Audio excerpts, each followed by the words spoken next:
Hello everyone! Ayan, kumusta po sa inyo lahat? At gusto ko nga po pala kayong batiin ng Happy Valentine's. Ayan, medyo na late tayo kasi busy po tayo nito nakaraang araw. Lagi po kami may tugtugan. Kaya naman, ayan, pasensya na. So for today's video ay samahan niyo po ako magluto nitong ating Pinoy breakfast. So tuwing breakfast po talaga sa ating mga Pinoy, hindi nawawala yung sunny side up, itlog. Ayan, so yung ating lulutuin ngayon, meron tayong scrambled egg, binati lang natin. And lulutuin lang po natin iyan. Tapos din lang natin. And then maglalagay po tayo ng pork and beans yung nasa lata. Tapos ayan, medyo i-spread lang natin. Tapos okay na po yan at luto na yan.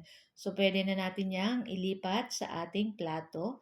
At mag-ready naman tayo ng ating isusunod na lulutuin. So meron po pala ako guys natirang pork menudo. Ayan, so iinitin lang natin. So pag mga ganito pong pork menudo, kaldereta, o igado, minsan po pag iniinit na natin, lalong sumasarap, di ba po? Ayan.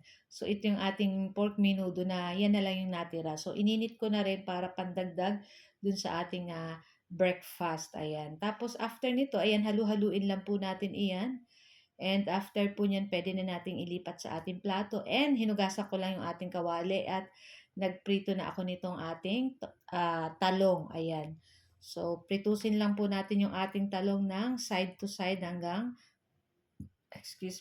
maluto po. Ayan. Tapos, ayan. So, pag nag-brown-brown na po yan, pwede na po nating baliktadin. Ayan. So, yung ginamit ko guys dito na oil ay pinagpritusan ng chicken. So, pag ganito po pinagpritusan ng chicken or ng pork, pwede ko po yung iprito sa mga ganitong talong, ayan. Tapos, after, pwede na natin iprito sa mga tuyo. So, after ng ating talong, guys, sinunod ko naman yung ating daing na tuyo, ayan. So, ito po talaga ang masarap na pang-breakfast nating mga Pilipino, di ba? So, meron tayong itlog, may tuyo, may talong, ayan. So, napakasarap po niyan. Siyempre, hindi mawawala yung kape tuwing umaga. Kayo po ba nagsasabaw rin ng kape sa kanin? Ayan, ako talaga guys, nagsasabaw ng kape sa kanin, lalo na kung fried rice. Masarap po yan.